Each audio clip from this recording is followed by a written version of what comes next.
आप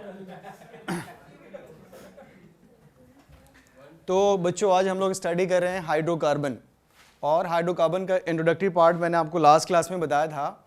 आज डिस्कस करेंगे हम लोग general methods of preparation.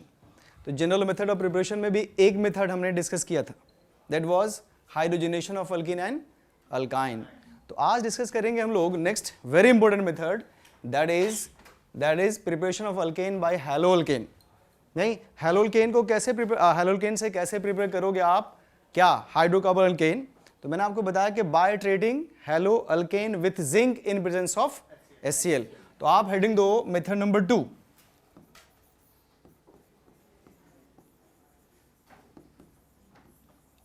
Method number 2 में लिखेंगे बच्चे by treating alkyl halide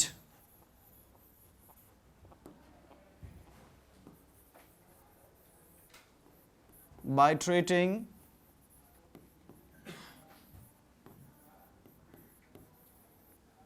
alkyl halides with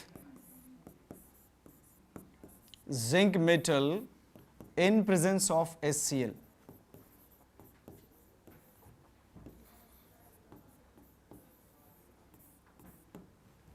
ठीक है, तो method number 2 by treating alkyl halides with zinc in presence of hydrochloric acid that is HCl।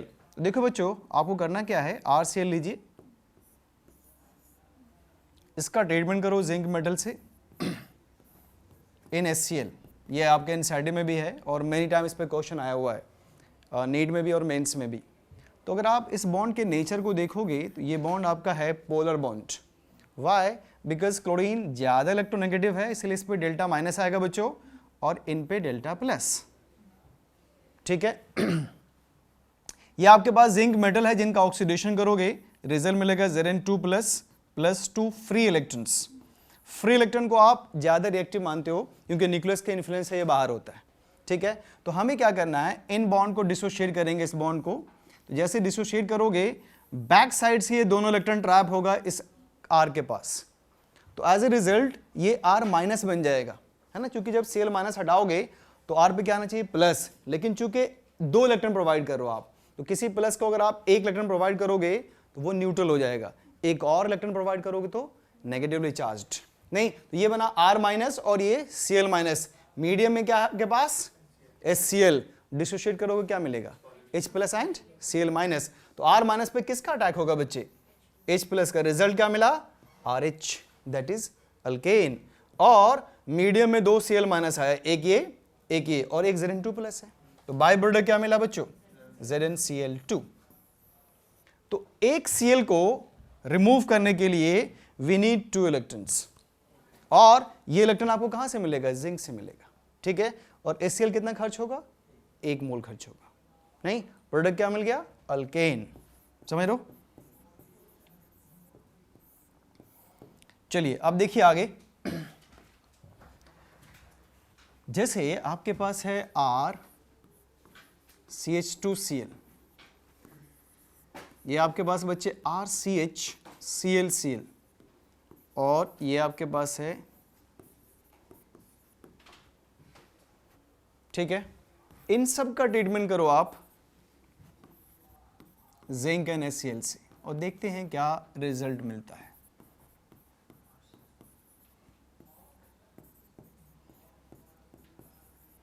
देखो, इसको आप मैग्नीज से भी डील कर सकते हो, और एक सिंपल सा स्लोगन भी है हमारे पास, क्लोरीन हटाओ हार्डन चिपकाओ प्रोडक्ट पाओ। अरे तो जहां क्लोरीन दिखे उसको हटा के हार्डन अटैच कर दो, यही अल्टीमेटली करना ही था आपको। नहीं, तो ये जो आपने बनाया दैट इज व्हाट, RCH3। अच्छा, बाय प्रोडक्ट क्या मिलेगा बच्चे, ZnCl2, अल्केन बन गया। इसमें कितने क्लोरीन है, 2 क्लोरीन है, तो दोनों क्लोरीन को हटाना है, तो इसके लिए 2 जिंक खर्च होगा, 2 HCl भी खर्च होगा। नहीं, रिजल्ट आपको अगेन मिलेगा बच्चों RCH3 plus 2 moles of ZnCl2। Objection है तो आवाज उठाइए, नहीं ना। हियर ऑल 3 को रिमूव कर दो, तो RCH3 ZnCl2 3 moles. In all 3 cases आपको अल्केन मिला। फर्स्ट केस में टोटल कितने इलेक्ट्रॉन कंज्यूम होंगे बच्चों, 2 इलेक्ट्रॉन, दूसरे में 4 इलेक्ट्रॉन्स और लास्ट में आपको 6 इलेक्ट्रॉन कंज्यूम कराना होगा। समझ में आया कि नहीं आया? तो क्लोरीन हटाओ, हाइड्रोजन चिपकाओ, प्रोडक्ट पाओ। ठीक है, अब देखिए इस पे क्वेश्चन मैं पूछने वाला हूं नेक्स्ट। ये लिख लिया ना? देखिए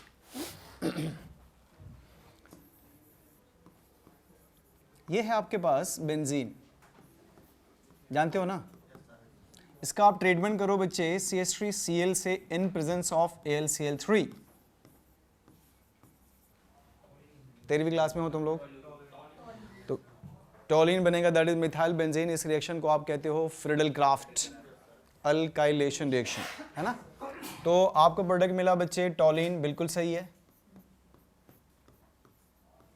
और बाई प्रोडक्ट आपको हाइड्रोक्लोरिक एसिड।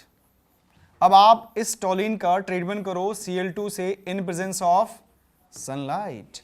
3 मोल्स लेना, 3 मोल्स, 3 मोल्स। अब क्या बनेगा बताओ? तो देखिए, चूंकि साइड चेन रिएक्शन कराते हैं हम लोग सनलाइट के प्रेजेंस में, वर्टिकल पाथ से रिएक्शन प्रोसीड होता है बच्चों, तो आपको मिलेगा ट्राइक्लोरोमिथाइल बेंजीन। आया समझ में? ऑल 3 CH बॉन्ड को आपने रिप्लेस कर दिया Cl से। अब आपको करना क्या है बच्चे, इसमें Br2 लेना इन प्रेजेंस ऑफ FeCl3। यह रिएक्शन कहलाता है इलेक्ट्रोफिलिक सब्स्टिट्यूशन रिएक्शन। जैसा कि आप जानते हो ट्राइक्लोरोमिथाइल बेंजीन मेटा डायरेक्टिंग होता है, डिस्कस किया था क्लास में, due to reverse hyperconjugation, याद है?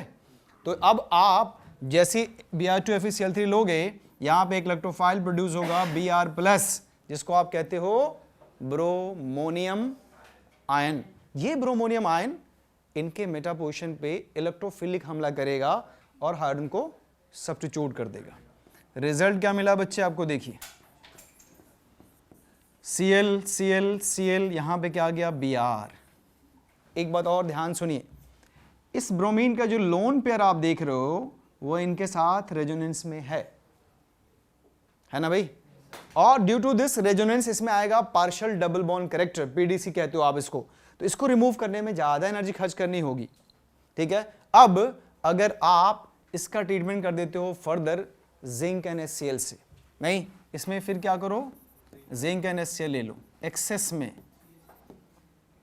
तो चूंकि आप इसको नहीं हटा सकते, लेकिन ऑल 3 क्लोरीन रिप्लेस होगा बाई हाइड्रोजन, है ना? क्लोरीन हटाओ, हाइड्रोजन चिपकाओ, प्रोडक्ट पाओ। तो आपको प्रोडक्ट क्या मिलेगा? Final product CH3 Br, मेटाब्रोमोटोलिन। मेटाब्रोमोटोलिन ये बहुत सारे कॉम्पिटिटिव एग्जाम में आ चुका है, नहीं, जब भी आप क्वेश्चन सॉल्व करोगे तो ये जरूर मिलेगा आपको। और अगर कहे कन्वर्जन ऑफ बेंजीन टू मेटाब्रोमोटोलिन, तो ये बहुत ही इंपॉर्टेंट कन्वर्जन माना जाएगा। क्यों? क्योंकि अगर आप डायरेक्ट करना चाहोगे, मान लो पहले आपने फ्रिड का अल्काइलेशन किया, टोलिन बनाया, अगर ब्रोमिनेशन करोगे तो टोलिन में मिथाइल ऑर्थो पैरा होता है। मान लो आपने ब्रोमिनेशन पहले कर लिया, तो ब्रोमीन के पास भी लोन पैरा है, प्लस M इफेक्ट शो करता है, ये भी ऑर्थो पैरा होगा। तो फिर कैसे कर सकते हो? तो हमने क्या किया, पहले टोलिन बनाया, फिर इसका क्लोरिनेशन किया, ट्राइक्लोरोमिथाइल बेंजीन बना, फिर उसका ब्रोमिनेशन किया आपने इलेक्ट्रोफिलिक सब्स्टिट्यूशन से, देन ZnCl से उसको रिमूव कर दो। आगे समझ में?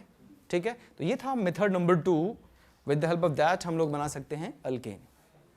ठीक है, चलिए मेथड नंबर 3 बहुत ही इंपॉर्टेंट है बच्चों। Third method very very important competitive exam के लिए भी। लिखिए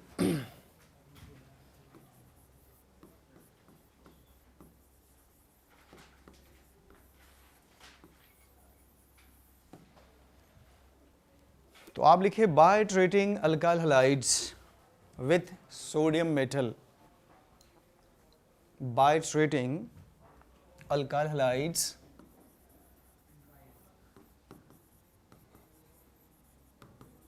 by treating alkyl halides with sodium metal in presence of dry ether.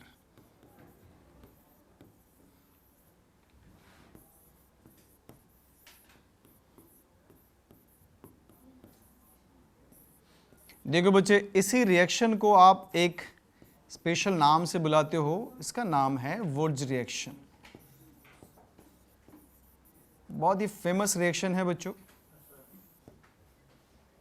तो by treating alkyl halide with sodium in presence of ether, ठीक है, इससे जो प्रोडक्ट मिलेगा that will be higher alkane. नहीं, इनसे जो प्रोडक्ट मिलेगा वो हायर अल्केन मिलेगा। अच्छा देखो, इस रिएक्शन का पर्पस कुछ और था, बन कुछ और गया। नहीं, मेन पर्पस था वुड्स का, इनको बनाना था ग्रिग्नार्ड रिएजेंट टाइप का ऑर्गेनोमेटेलिक कंपाउंड। ऑर्गेनोमेटेलिक कंपाउंड क्या होता है? वो कंपाउंड जिसमें मेटल एंड कार्बन के बीच बॉन्ड।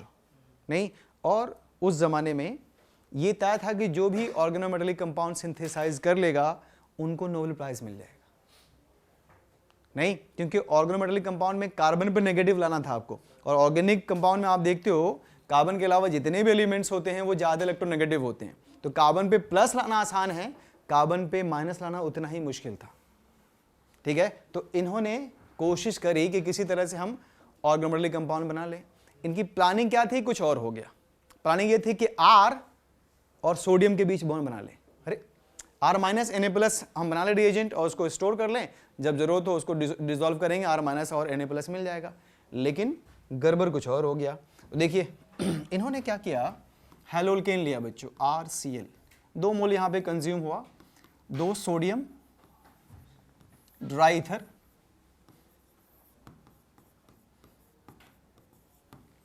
ठीक है। तो आप देखेंगे मैकेनिज्म से कि आपको प्रोडक्ट मिलेगा RR plus 2 NaCl as a byproduct. तो ये पर्पस नहीं था लेकिन बन गया ये भी बहुत यूजफुल रिएक्शन उस वक्त के लिए था, क्योंकि लोअर अल्केन को हायर अल्केन में कन्वर्ट करने के लिए हमारे पास उस टाइम रिएक्शन नहीं था। जैसे मान लो आपको मीथेन दिया जाता और कहा जाता कन्वर्ट करो इसको इथेन, तो आप बोलते कि हमसे नहीं होगा और आपसे भी नहीं होगा, कि मेथड ही नहीं था। ठीक है, लेकिन इस रिएक्शन से वो आप कर सकते थे। देखो इसमें होगा क्या, जैसे सोडियम है बच्चों, ध्यान सुनना, इस सोडियम को अगर हम ऑक्सीडाइज कर लें तो ये Na प्लस में चेंज हो जाएगा और आपको इलेक्ट्रॉन मिल गया 2, फ्री इलेक्ट्रॉन सॉल्यूशन में आ गया ना। समझे नहीं यार? अच्छा अब आप देखिए इस RCl को अगर हम बॉन्ड को ब्रेक कर दें तो क्या मिल जाएगा आपको? R पे प्लस और Cl पे माइनस। मीडियम में इलेक्ट्रॉन है, फ्री इलेक्ट्रॉन, तो फ्री इलेक्ट्रॉन अगर इसमें ट्रैप हो गया बच्चे तो ये क्या R डॉट नहीं बन जाएगा? अरे तो ऐसे ही दूसरे का भी R डॉट बनेगा और ये दोनों R डॉट मिलके क्या बना लेगा? बॉन्ड। तो RR नहीं बन जाएगा आपका। इसको फ्रेडिकल मैकेनिज्म बोलते हैं। एक तरीका ये है, क्योंकि प्रोडक्ट बनने के बाद मैकेनिज्म सोचा जाता है। ठीक है, तो इसको आप बोलेंगे फ्रेडिकल मैकेनिज्म। तो करना क्या आपको? Cl बॉन्ड हटा लीजिए, R पे जो प्लस आएगा उसको 1 इलेक्ट्रॉन दे दो, न्यूट्रल हो गया वो, और जो दूसरा होगा दोनों को बॉन्ड से कनेक्ट कर दो। क्या बन गया? New carbon carbon bond formation आ गया और 2 अल्काइल ग्रुप कनेक्ट हो गए और बन गया क्या? अल्केन। कैसा? Higher alkane. इसी रिएक्शन को क्या कहते हो आप? वुर्ज रिएक्शन। एक तरीका और है, क्या कि जैसे आपने R प्लस बनाया, इसको 2 इलेक्ट्रॉन दे दो, ये क्या हो जाएगा बच्चे? R minus. R माइनस क्या बना? न्यूक्लियोफाइल। आप समझ रहे हो? ये फिर क्या करेगा, जो दूसरा आपके पास RCl है, मैंने आपको बताया कि इस पे डेल्टा माइनस और इस पे डेल्टा प्लस है, तो ये बैक साइड से इलेक्ट्रॉन लेकर आया और बताया धक्का मार के बाहर कर दिया क्लोरीन को, ये क्लोरीन बाहर हो जाएगा और फिर RR आपस में कनेक्ट हो जाएगा। तो ये मैकेनिज्म भी है इसका, कैटायन एनायन मैकेनिज्म, और इसको बोलते हैं फ्रेडिकल मैकेनिज्म। दोनों से यूज कर सकते हो आप। नहीं आया समझ में? अल्टीमेटली क्या बनेगा? दोनों R आपस में कनेक्ट होंगे सिंगल बॉन्ड से, और इस रिएक्शन को क्या कहोगे आप? वुर्ज रिएक्शन। नोट करिए।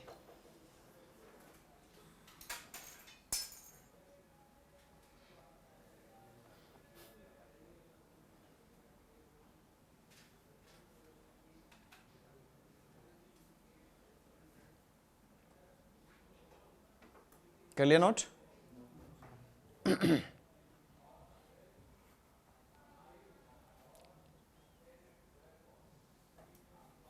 क्या आप इस रिएक्शन को वाटर में करा सकते हो? बिल्कुल भी नहीं, क्योंकि सोडियम एक एक्टिव मेटल है, वाटर से रिएक्शन कर जाएगा ना। नहीं, NOH यानी हार्डन गैस मिल जाएगा अभी। अल्कोहल से भी नहीं करा सकते, तो आपको ड्राई ईथर लेना है, क्योंकि ड्राई ईथर से सोडियम रिएक्शन नहीं करता। चले आगे।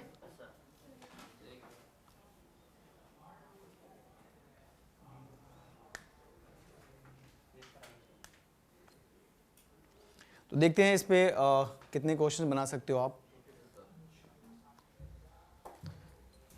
तो सबसे पहले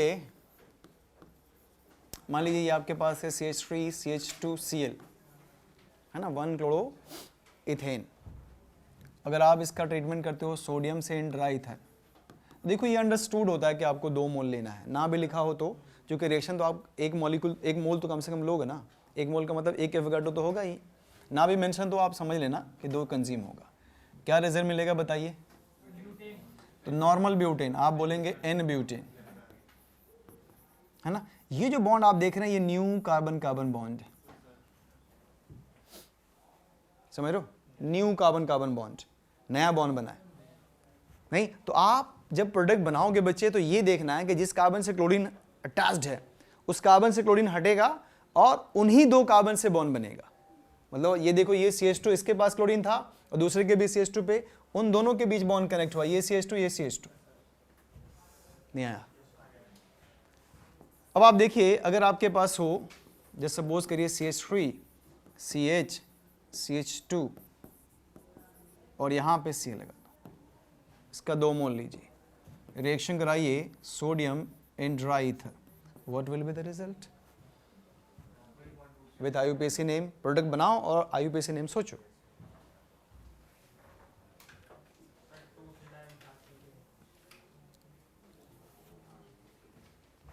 देखो सबसे अच्छा तरीका ये है कि जो भी आपको दिया गया है उसको आप एज इट इज लिखो, एक मतलब यहाँ से इसको कॉपी कर लो और यहाँ पे ले आओ। ऐसे एक और सुनो, एक और यहाँ ले आओ CH3 CH3, तो जिन 2 के पास क्लोरीन था आप वहां पे क्या बना दो बॉन्ड, बस 2,5 डाइमिथाइल हेक्सेन। समझ में आया कि नहीं आया? अभी सिंपल है, सारे बच्चों को समझ में आ रहा है?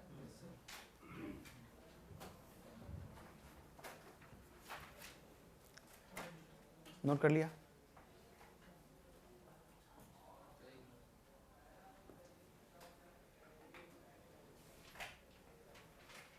तो देखते हैं कितना फोकस कर पाते हो, धीरे धीरे बढ़िया बढ़िया क्वेश्चन आएंगे भाई। जैसे मान लीजिए अब आपके पास आ गया, ये मेनी टाइम आ चुका है, 1,3-डाइक्लोरो साइक्लोहेक्सेन सोडियम ड्राइथर, सारे लोग सोचिए भी।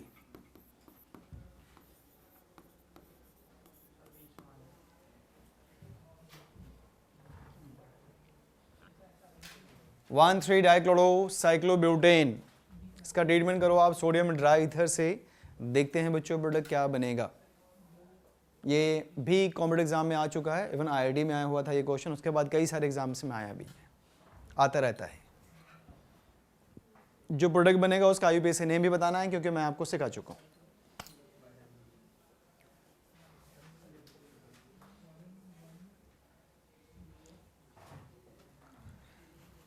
तो देखो कॉन्सेप्ट क्या है बच्चों, जहां जहां क्लोरीन है आप उनको हटाइए। देखो ध्यान से, आप यहां से क्लोरीन हटाओ, यहां से क्लोरीन हटाओ, इन दोनों के बीच बॉन्ड बना डायगोनली, है ना, और 2 बाई प्रोडक्ट मिला आपको 2NaCl, गेटिंग और not? What about IUPAC name of this compound? Good.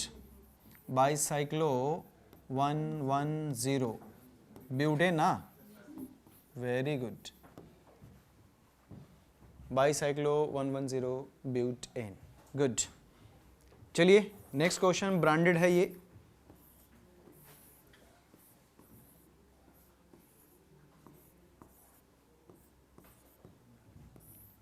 Sodium in dry ether, आप चाहो तो एक्सेस में ले सकते हो, नो प्रॉब्लम एट ऑल। तो देखते हैं कितने बच्चे सोच पाते हैं product for this reaction. Branded है, ब्रांडेड।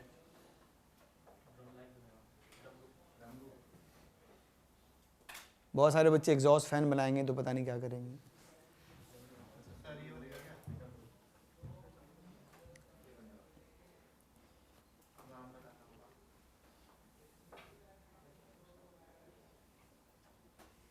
देखो किसी भी क्वेश्चन को सॉल्व करने के लिए तो पहले तो एकदम फोकस होना पड़ेगा उस पर आपको, नहीं कितने कार्बन हैं कितने, सम टाइम बच्चे कार्बन भी काउंट नहीं करते, और जब प्रोडक्ट बनाएंगे तो पता चला कि 2 कार्बन और इंक्रीज हो गया उसका, या समटाइम डिक्रीज भी हो जाता है।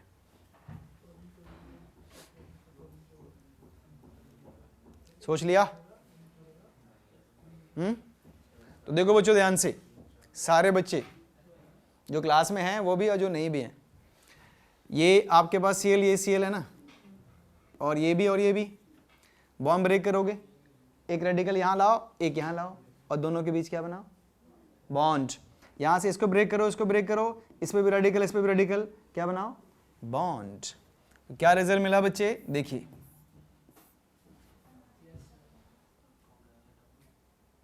डमरू बजाया कभी? तो ये एक्चुअली इसको हम कहते हैं स्पाइरो, है ना, इस कंपाउंड को आप कहते हैं स्पाइरो 2,2, ठीक है, और टोटल कार्बन कितने हैं 5, तो पेंटेन, स्पाइरो 2,2 पेंटेन। देखो अगर दो रिंग में एक कार्बन कॉमन हो तो आप उसे स्पाइरो कहते हैं, ठीक है। तो आप देखिए दो रिंग में एक कार्बन कॉमन है, अच्छा यहां से चल के यहीं लौट क्या होगा ना, तो दो कार्बन यहां मिलेगा और दो ये कार्बन यहां पे आप मेंशन करना होगा आपको इस बार असेंडिंग ऑर्डर में, जो आप ब्रैकेट में लिखोगे ना, तो इस बार असेंडिंग ऑर्डर में लिखते हैं, लेकिन चूंकि यहां पे दोनों सेम है इसलिए हमने 2,2 लिखा नहीं। तो IUPAC name of this compound is spiro 2,2 pentane. समझ आया कि नहीं आया? नेक्स्ट चले आगे।